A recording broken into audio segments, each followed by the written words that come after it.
ولا رسول بعده ولا معصوم بعده. أما بعد فأعوذ بالله من الشيطان الرجيم. بسم الله الرحمن الرحيم.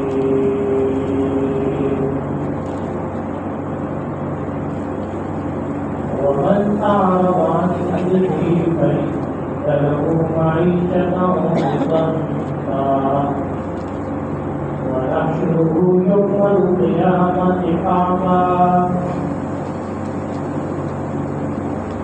وقال تعالى في مقام آخر: ظهر الفساد في البر والبحر بما كسبت أيدي الناس ليذيقهم بعض الذي لعلهم يرجعون.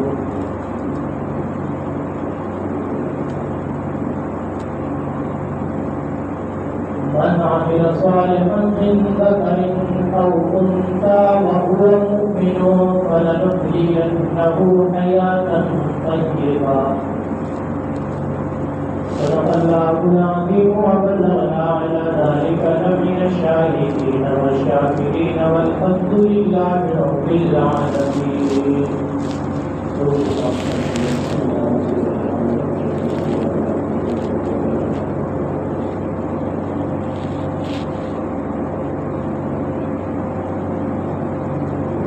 اللہ تبارک و تعالی نے انسانوں کو دنیا میں بھیجا اور ہر انسان کے اندر فطری طور پر ایک چیز تھی. ہر انسان دنیا کے اندر عزت اور سکون چاہتا ہے. اسی عزت اور سکون کے حصول کے لیے لوگ اپنے طور پر علاج اور کوشش کرتے رہتے ہیں. کسی نے سمجھا کہ دولت زیادہ ہوگی تو سکون ملے گا، وہ دولت کمانے میں لگ گیا، لیکن جب دولت حاصل کر چکا تو اسے پتہ چلا کہ سکون اس میں بھی نہیں ہے. کسی نے یہ سمجھا کہ بڑا منصب اور بڑا عہدہ ہوگا تو اس میں سکون ملے گا، وہ اس کی کاوش میں لگ گیا. زندگی گزار کی، جب وہ عہدہ اور منصب ملا تو نتیجہ یہ نکلا کہ سکون اس میں بھی نہیں ہے. کسی نے یہ سمجھا کہ شراب کا باب، رقص و سرور، ظاہری عیاشی میں سرور ہے، وقتی طور پہ اس کو کچھ لذت حاصل ہوئی لیکن اس کے بعد سکون اس کو وہاں نہیں ملا. نتیجہ یہ نکلا کہ نہ مال و دولت میں سکون، نہ عزت، نہ منصب اور عہدے میں سکون. غریب اپنی جھونپڑی میں پریشان ہے تو مالدار اپنی کوٹھی میں پریشان ہے. اور موجودہ جو صورتحال ہے، ایک عرصے سے اللہ رب العزت کی طرف سے مختلف قسم کی آزمائشیں انسانوں پہ آ رہی ہیں. کبھی وبائی مرض کورونا وائرس کی صورت میں پھیلتا ہے، میل ملاقات بند، مارکیٹیں بند، بازار بند، پورا نظام زندگی معطل ہو گیا، یہاں تک کہ مساجد بند، حرمین بند. پھر کبھی کارسالی آ جاتی ہے، بارشیں وقت میں نہیں ہوتی. کبھی صورتحال یہ بنتی ہے کہ سیلاب آ جاتے ہیں، اور اگر جانوروں پہ بیماری کے جانور مر رہے ہیں، وبائی صورت اختیار کی ہوئی ہے. اور اگر حکمرانوں کو دیکھیں کہ وہ اپنی کرسی کی جنگ لڑ رہے ہیں اور اس میں مہنگائی اس ضرور تک پہنچ چکی ہے کہ غریب پس رہا ہے. یہ ساری پریشانیاں، ساری مشکلات ایک عرصے سے آ رہی ہیں. تو آیا ہم نے سوچا ہے کہ اس کے پیچھے اسباب کیا ہے، اس کا پس منظر کیا ہے، یہ کیوں ہے سارا کچھ؟ قرآن و سنت سے اس کا جواب معلوم کیا جائے تو قرآن بتاتا ہے کہ معیشت میں تنگی ہو رہی ہے، مہنگائی ہو رہی ہے، قرآن کہتا ہے وَمَنْ أَعْرَضَ عَنْ ذِكْرِي فَإِنَّ لَهُ مَعِيشَةً ضَنكًا۔ اللہ تبارک و تعالیٰ فرماتے ہیں جو میرے ذکر سے، میری یاد سے، میرے احکام سے اعراض کرے گا ہم اس کی معیشت ختم کر دیں گے۔ زمین میں سیلاب آ رہے ہیں، زلزلے آ رہے ہیں، وبائی صورتیں اختیار ہو رہی ہیں، کبھی انسانوں پہ وبا، کبھی جانوروں پہ وبا۔ قرآن جواب دیتا ہے ظاہر الفساد فی البر والبحر بما کسبت ایدی الناس۔ یہ جو زمین و آسمان میں فساد ہوتا ہے، کبھی زلزلے ہیں، کبھی سیلاب ہے، کبھی وقت پہ بارشوں کا نہ ہونا قحط ہے، کبھی انسانوں کی بیماریاں، کبھی جانوروں کی بیماریاں، انسان مر رہے ہیں، جانور مر رہے ہیں، نظام زندگی معطل ہو کے رہ چکا ہے۔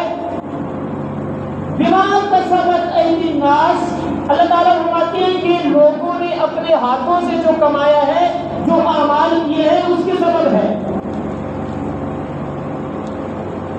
تو معلوم ہوا کہ جتنی وبائیں ہیں، جتنی صورتیں ہیں، جتنی مصیبتیں ہیں، یہ اللہ رب العزت کی طرف سے چھوٹے چھوٹے عذاب آ رہے ہیں۔ اگرچہ اللہ کے نبی صلی اللہ علیہ وسلم کی دعاؤں کی بدولت ایسا عذاب کوئی امت میں نہیں آئے گا کہ سارے ایک دفعہ مٹ جائے جیسے پہلی امت میں آتا تھا، لیکن یہ تھوڑی تھوڑی چیزیں، کبھی قحط سالی آ گئی، کبھی سیلاب آ گیا، کبھی انسان بیمار ہو گئے، کبھی جانور بیمار ہو گئے، اللہ رب العزت کی طرف سے تنبیہ ہے کہ لوٹ آؤ، توبہ کر لو، استغفار کر لو، اپنے معاملات کو، اپنے اعمال کو درست کر لو۔ یہ اللہ رب العزت کی طرف سے تنبیہ ہوتی ہے، اور ہمارے اعمال کے سبب ہے یہ۔ ایسا نہیں ہے کہ اللہ کی طرف سے معاذ اللہ کو ظلم ہو رہا ہے۔ جانوروں کی بیماری آ رہی ہے، اللہ رب العزت حفاظت فرمائے، لیکن اس کے سبب، اس کا پس منظر ہم نے اگر دیکھیں تو آیا جو زمیندار حضرات ہیں، جو جانوروں کو پالنے والے ہیں، ان کا غلہ اور کھیتی جب آتی ہے تو اللہ کا حکم ہے کہ اس میں سے 10% اللہ کے راستے میں نکالو۔ آیا وہ عشر نکالتے ہیں، زکوٰۃ باقاعدگی سے ادا کرتے ہیں، آیا وہ اللہ کے احکام کی پاسداری کر رہے ہیں؟ چند دن قبل مجھے ایک بزرگ نے فون کیا کہ یہ پکڑا لے کے آنا ہے مدرسے میں۔ میں نے کہا ٹھیک ہے، تو میں نے ان سے پوچھ لیا کہ جانوروں کی بیماری آئی ہے، آپ کے جانوروں میں کوئی بیماری وغیرہ تو نہیں آئی؟ تو انہوں نے بڑا پیارا جواب دیا دیہاتی آواز میں، اور ان کے یقین اور ایمان اللہ پر ان کا جتنا تھا اس کو مجھے رشک آیا۔ فرمانے لگے مولانا صاحب بات یہ ہے کہ اللہ رب العزت کی ذات بے نیاز تو بہت ہے لیکن ظلم نہیں کرتی، تو میں اللہ کے فضل سے اپنی فضل میں سے عشر بھی پورا دیتا ہوں، اور ہر 6 مہینے کے بعد جانوروں میں سے ایک بکرا صدقہ کر دیتا ہوں۔ میرے گھر کی چاروں طرف جو گھر ہیں جانوروں کی بیماریاں آئی ہوئی ہیں، میرے جانور ان کے ساتھ بندے ہوتے ہیں لیکن میرے کسی جانور کی بیماری نہیں ہے۔ یہ جو سیلاب کی صورت بنی ہوئی ہے، ابھی قربانی کی عید گزری ہے، قربانی کا موقع گزرا ہے، کس پہ قربانی واجب تھی، لازم تھی؟ 24 لاکھ کے بیل ہم بیچ تو لیتے ہیں، لیکن اللہ کے حکم کو بھی پورا کرنے کے لیے کیا ہم تیار ہیں؟ یہ جو ہمارے اندر سیلاب کی صورت ہے، یہ جو قحط سالی ہے، یہ جو کبھی کرونا وائرس کی صورت میں، کبھی کسی اور بیماری کی صورت میں، کبھی مہنگائی کی صورت میں، ہم نے اپنے اعمال پہ غور کیا ہے کبھی؟ ہماری خوشی اور غمی میں کیا صورتحال اب اختیار ہو چکی ہے؟ اللہ کے نبی صلی اللہ علیہ وسلم کی سنتوں کا ہم نے کتنا مذاق اڑا چھوڑا ہے؟ ہماری خوشیاں اتنا کچھ ہونے کے باوجود مہنگائی عروج پہ پہنچ گئی ہے، ہر کوئی مہنگائی مہنگائی مہنگائی کر رہا ہے، لیکن ہمارے ہونے والی شادیوں میں جا کر دیکھو فضول خرچی تو الگ ہے۔ ان المبذرین کانوا اخوان الشیاطین، شیطانوں کا بھائی فضول خرچی کرنے والوں کو قرآن نے کہا ہے۔ صرف اور صرف اس بات پہ پیسہ لگ رہا ہے کہ دیکھنے والے کیا کہیں گے، دیکھنے والے کیا کہیں گے، دیکھنے والے کیا کہیں گے۔ لاکھوں روپے اس کے لیے قرض لینے پڑتے ہیں، پھر بھی وہ ساری شاہ خرچیاں اور فضول خرچیاں ہو رہی ہیں، وہاں تو مہنگائی نہیں آ رہی. اور پھر اس پہ مستضاد یہ کہ اوپر بے حیائی کا بازار گرم ہے، مردوں عورتوں کا اختلاط ہے، اور نوجوان بچے اور نوجوان بچیاں وہ میوزک کی دھن پہ جو ہے ناچ گا رکھ رہے ہیں، اور امید یہ رکھتے ہیں کہ ہم پہ رحمتوں کی بارش ہو، ہم پہ اللہ کی رحمتیں نازل ہوں. کسی کو موقع ملے، کسی کو 1 روپے کا موقع ملتا ہے تو وہ 1 روپے نہیں چھوڑتا. دکاندار اپنی دکان پہ بیٹھا ہے، ریڑھی والا اپنی ریڑھی پہ بیٹھا ہے، وہ بے ایمانی سے باز نہیں آ رہا. ریڑھی والے کی بھی کوشش یہ ہوتی ہے کہ جو خراب فروٹ خراب سبزی ہے 2-4 دانے وہ بھی شاپنگ میں ڈال دوں نظر بچا کے گاہک سے. اور گاہک کی کوشش بھی یہ ہوتی ہے کہ جو بڑے بڑے ریسٹورینٹ اور بڑے بڑے ہال میں ہزاروں روپے بیرے کو اور وہ جو ویٹر ہوتے ہیں ان کو ٹپ دے کر دینے والے اس غریب ریڑھی والے سے آلو کے 10 روپے کم کروانے پہ لڑ اور جھگڑ رہے ہوتے ہیں. اگر رکشہ چلانے والا ہے تو اس کی کوشش بھی یہی ہوتی ہے کہ 2-4 گاڑیاں حکومت کو دے گا، پیٹرول بہت مہنگا ہو گیا ہے، اور جہاں 100 روپے کرایہ بنتا ہے یہاں پہ 300 ملے گا. کون ہے جو اس موقع میں بے ایمانی سے بچا ہوا ہے؟ دکاندار ناپتول میں کمی الگ کر رہا ہے، 2 نمبر اور 40 سودے لا کے الگ بیچ رہا ہے. کپڑے والا ہے تو وہ اس پہ دھوکہ دے رہا ہے، کریانے والا ہے تو اس پہ دھوکہ دے رہا ہے، مسجد میں بیٹھا ہوا ہے تو وہ دین میں دھوکہ دے رہا ہے. ہر چیز میں ملاوٹ ہے، اور اللہ سے امید رکھتے ہیں کہ ہمارے اوپر رحمت کا نزول بھی ہو، یہ مہنگائی بھی کم ہو جائے، ہمیں حکمران حضرت عمر جیسے مل جائیں. حضرت عمر جیسے حکمران ملنے کے لیے رعایت و صحابہ جیسا ہونا ضروری ہے. ہم رعایت و بنیں. اللہ کے نبی صلی اللہ علیہ وسلم کا فرمان ہے عمالنا اعمالنا، ہمارے جو حکمران ہوتے ہیں وہ بھی ہمارے اعمال کے بسبب ہوتے ہیں. لوٹ مار آج ہمارے معاشرے کے اندر، شہر کے ایک کونے سے شروع کریں، ایک شعبے کو چیک کریں، ایک دکان کو چیک کریں، ایک انداز کو چیک کریں. کسی سرکاری ادارے میں چلے جائیں، وہ پراپرٹی سینٹر ہو، وہ پٹوار خانہ ہو، وہ تھانہ ہو، کچہری ہو، کون سی جگہ ہے جہاں پہ رشوت کے بغیر، فراڈ کے بغیر کام ہوتا ہو.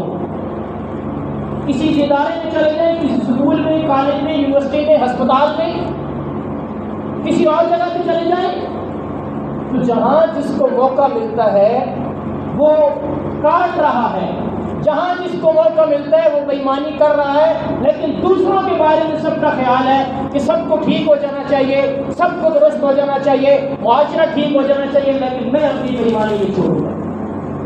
اور فحاشی اور عریانی کا جو سیلاب ہمارے معاشرے میں گرم ہے، ابھی 14 اگست کا دن کون سیلاب میں ڈوب رہی ہے، مہنگائی کے ہاتھوں کو پس رہی ہے، مر رہی ہے، اور ہمارے حکمران الامان والحفیظ کنونشن سینٹر اسلام آباد میں مجرے ہو رہی ہیں. کیا اس کے لیے یہ وطن حاصل کیا تھا؟ کیا ان کے لیے 6 لاکھ لوگوں نے قربانیاں دی تھیں؟ کیا ماں اس لیے جو ماں نے اپنے بیٹوں کو اپنی آنکھوں کے سامنے چھلنی کروایا تھا گولیوں سے؟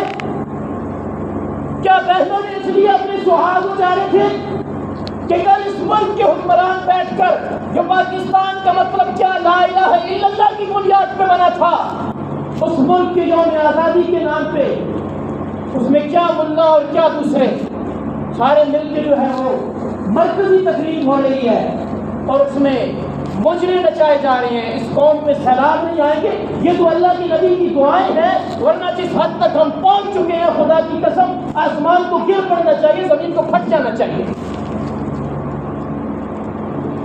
ہمیں یہ تو یاد آتا ہے کہ ہمارے جانوروں کی بیماری آ گئی ہے، یہ کیوں نہیں یاد آتا کہ جب ہم فصل کاٹتے ہیں اس وقت اشر بھی دینا ہے؟ یہ ہمیں کیوں نہیں یاد آتا کہ جب قربانی کا موقع آتا ہے تو جانوروں قربان بھی کرنے ہیں؟ یہ ہمیں یاد کیوں نہیں آتا کہ جب مال اب مہنگائی ہو گئی ہے، لیکن یہ یاد کیوں نہیں آتا کہ سال کے بعد ہم نے اپنے تجارت سے جو کمایا ہے، جو سیونگ ہے، جو محفوظ کیا ہے، اس سے ہم نے زکوٰۃ ادا کرنی ہے؟ اور یہ ہمیں یاد کیوں نہیں آتا کہ ہم اپنی دکان پہ، اپنے ریڑھی پہ، اپنے کاروبار میں خام مال بیچ رہے ہیں، اور خریدنے والے کو یہ یاد کیوں نہیں آتا کہ میں یہاں پہ دھوکہ دے رہا ہوں؟ یہ ساری چیزیں یہ سارے اعمال اگر ہم اپنے درست کر لیں تو خدا کی قسم یہ عذاب، یہ سیلاب، یہ ساری چیزیں ختم ہو جائیں گی۔ اللہ رب العزت فرماتے ہیں، اور یہی علاج ہے اس کا۔ یہ نہیں ہے کہ سندھ حکومت نے کوشش نہیں کی اور پنجاب حکومتوں نے اپنی طرف سے جو کچھ ہو سکتا تھا کر لیا ہے، اب فوج بھی لگی ہوئی ہے، حکومتیں بھی لگی ہوئی ہیں۔ ایک ضلع تونسا کور نہیں، تونسا کا علاقہ، ضلع ضلع غازی خان کا علاقہ تونسا جو ہے وہ کور نہیں ہو رہا، پوری جو ہے فورسز لگی ہوئی ہیں۔ اللہ کا عذاب جب آتا ہے پھر کسی کے بس سے باہر ہوتا ہے، پھر انتظامات وہاں پہ نہیں چلتے۔ اس کے بنیادی سبب قرآن نے بتایا ہے، من عمل صالحا من ذکر او انثی، جو اچھے اعمال کرے، وہ مردوں میں سے ہو عورتوں میں سے ہو، وَهُوَ مُؤْمِنٌ، شرط یہ ہے کہ اعمال صالحہ ایمان کی حالت میں کرے۔ فَلَنُحْيِيَنَّهُ حَيَاةً طَيِّبَةً، ہم اس کو پاکیزہ زندگی دیں گے، سکون والی زندگی عطا فرمائیں گے، جس سکون والی زندگی کے اندر وبائیں نہیں ہوں گی، جس سکون والی زندگی کے اندر قحطانی اور سیلاب نہیں ہوں گے، جس سکون والی زندگی کے اندر پریشانی اور ٹینشنیں نہیں ہوں گی، جس سکون والی زندگی کے اندر جو ہے وہ مہنگائی اور اس طرح کی پریشانیاں نہیں ہوں گی۔ شرط یہ ہے کہ ایمان ہو اور عمل صالح ہو۔ لیکن آج کیا مذہبی کیا غیر مذہبی، کیا دیندار کیا غیر دیندار ایک ہی صف میں کھڑے ہو گئے محمود و ایاز۔ جس کو جہاں موقع مل رہا ہے وہ لوٹ رہا ہے، جس کو جہاں موقع مل رہا ہے بدعمالیوں میں لگا ہوا ہے، اور امید یہ رکھتے ہیں کہ سیلاب ختم ہو جائیں۔ تو صرف دعاؤں سے کام نہیں چلتا، اس کے لیے ہمیں اپنے اعمال درست کرنے ہوں گے۔ یہ مہنگائی، یہ بیماریاں، یہ وائرس، یہ وبائیں جانوروں پہ، انسانوں پہ، اس کی بنیاد قرآن کہتا ہے تمہارے اعمال ہیں۔ ظہر الفساد فی البر والبحر بما کسبت ایدی الناس، جو تم اپنے ہاتھوں سے کماتے ہو اس کی وجہ سے زمین و آسمان میں فساد ہوتا ہے۔ اس لیے ہمیں اپنے اعمال کی طرف دیکھنا ہوگا۔ اگر مسلمان نبی کی سنت پر، اللہ کے احکام پہ عمل نہیں کرے گا تو کیا غیر مسلموں نے کرنا ہے؟ ہندوؤں، عیسائیوں، سکھوں نے کرنا ہے؟ کیا مسلمان نماز جب نہیں پڑھے گا تو کیا ہندو نے نماز پڑھنی ہے؟ مسلمان قرآن کی تلاوت نہیں کرے گا تو کیا سکھ نے آگے قرآن کی تلاوت کرنی ہے؟ ہم مسلمان تو اپنے آپ بڑے فخر سے کہتے ہیں اور ہمارا ذرہ بھی نیچے نہیں ہوتا، لیکن ہمارے عمل یہ وہ مسلمان ہیں۔ فضا میں تم نصارہ ہو تمدن میں حدود، اقبال نے کہا تھا نا، یہ وہ مسلمان ہیں جنہیں دیکھ کر شرمائیں یہود۔ آج ہماری حالت یہ ہو چکی ہے کہ ہمارے اعمال، ہماری معیشت، ہمارے معاشرت، ہمارا چلنا پھرنا، اٹھنا بیٹھنا دیکھ کر خدا کی قسم یہود و نصارہ کو بھی شرم آتی ہے کہ یہ مسلمان کہلانے کے لائق ہیں۔ اگر ہم مسلمان بن جائیں ہماری زندگی بھی سکون والی ہوگی، آخرت بھی سکون والی ہوگی۔